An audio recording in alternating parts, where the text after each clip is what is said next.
আসসালামু আলাইকুম ভিউয়ার্স। আজকে আমি আপনাদেরকে দেখাবো মুরগি দিয়ে ভুনা খিচুড়ি।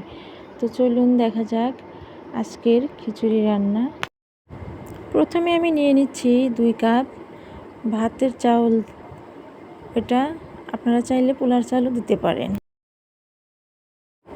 মসুরির ডাল আধা কাপ আর খেসারির ডাল আধা কাপ মিলিয়ে 1 কাপ ডাল দিয়ে দিচ্ছি 2 কাপ চালের সাথে। আমি চাল ডাল নিয়ে তারপর ধুয়ে পরিষ্কার করে নিয়েছি। এখন আমি বসাবো। রান্না বসানোর জন্য প্রথমে আমি তেল দিয়ে নিচ্ছি, সরিষার তেল। আপনারা চাইলে সয়াবিন তেলও দিতে পারেন।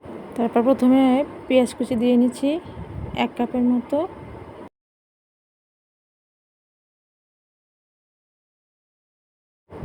তারপর 2টি তেজপাতা দিয়ে দিলাম।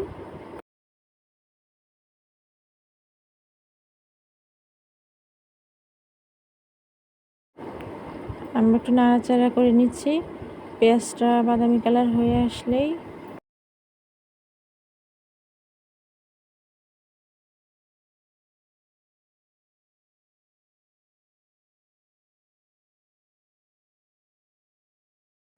মশলাগুলি দিয়ে নেব।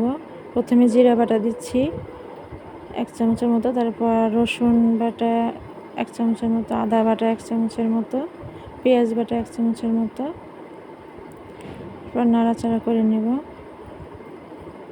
তারপর একটু পানি দিয়ে নাড়াচাড়া করব যাতে মশলাটা না লেগে যায়।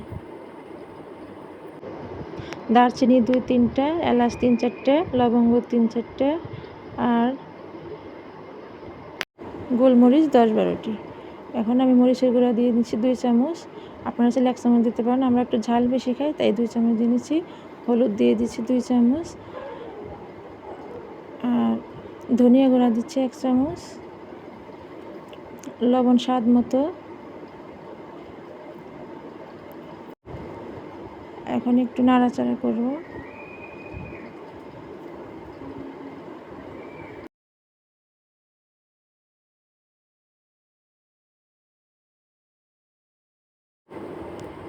একটু ঢেকে দেব।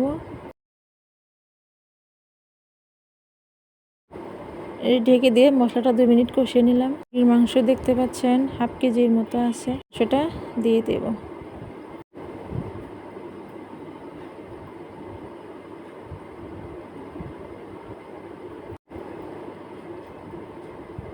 মাংসটা নেড়ে চেড়ে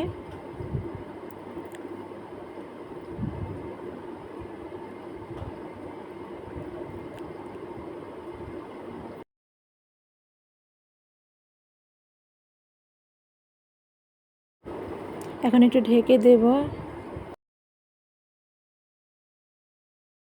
ঢাকনাটা খুলে আর একটু পানি দিয়ে দেব। এখন কিছুক্ষণ কষিয়ে নেব।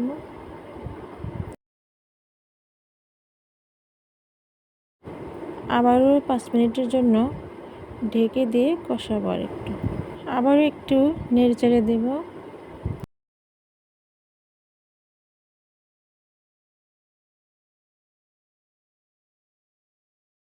এভাবে কয়েকবার ঢেকে দিয়ে কষাতে হবে। এখন 1 চামচ ভাজা জিরের গুঁড়ো দিয়ে দেব।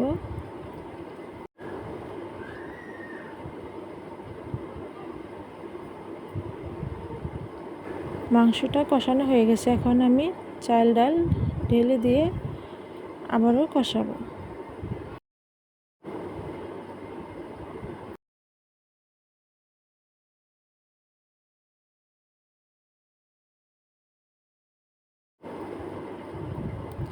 এভাবে মেশাবেন। মিশিয়ে নিয়ে আবার একটু ঢাকনা দিয়ে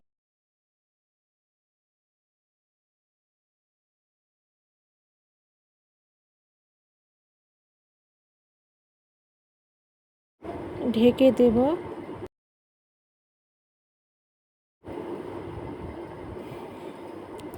এভাবে ঢাকনা খুলে নেড়ে চেড়ে দিতে হবে, তা না হলে নিচে লেগে যাবে।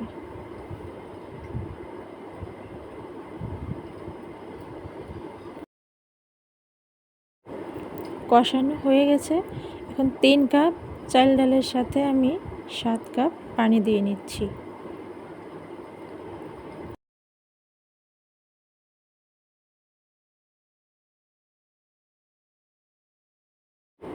এভাবে নেড়ে চেড়ে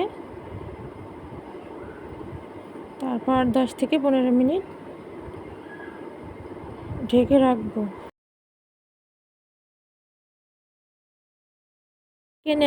ঢেকে নেওয়ার আগে কাঁচামরিচ দিয়ে নিচ্ছি 4 থেকে 5টি। এভাবে 10 থেকে 15 মিনিট ঢেকে রাখবো, কিন্তু মাঝে মধ্যে আবার একটু নেড়ে চেড়ে দিতে হবে। আর চালের লবণটা দিতে ভুলে গেছিলাম, চাল দেওয়ার পরে এখন লবণ দিয়ে দিলাম, ভুলে গেছিলাম। এভাবে মাঝে মাঝে ঢাকনা খুলে নেড়ে চেড়ে দিতে হবে, তা না হলে লেগে যেতে পারে। আবারও কিছুক্ষণের জন্য ঢেকে দিলাম, আবারও একটু নেড়ে চেড়ে দেব। দেখুন পানিটা প্রায় শুকিয়ে এসছে,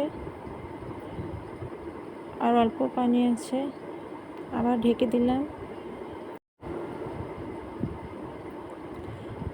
প্রায় হয়ে আসছে। এখন আমরা চুলার আঁচটা কমিয়ে দিয়ে 10 মিনিট আবার রেখে দেব, একদম লো আঁচে দিয়ে রাখবো।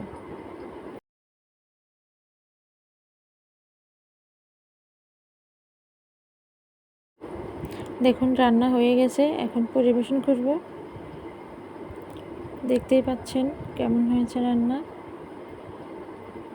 আপনারা করে দেখবেন রান্না, তারপর জানাবেন কেমন হয়েছে, কমেন্ট করবেন, সাবস্ক্রাইব করে দেবেন চ্যানেলটি, লাইক কমেন্ট শেয়ার সব করে দেবেন। আসসালামু আলাইকুম।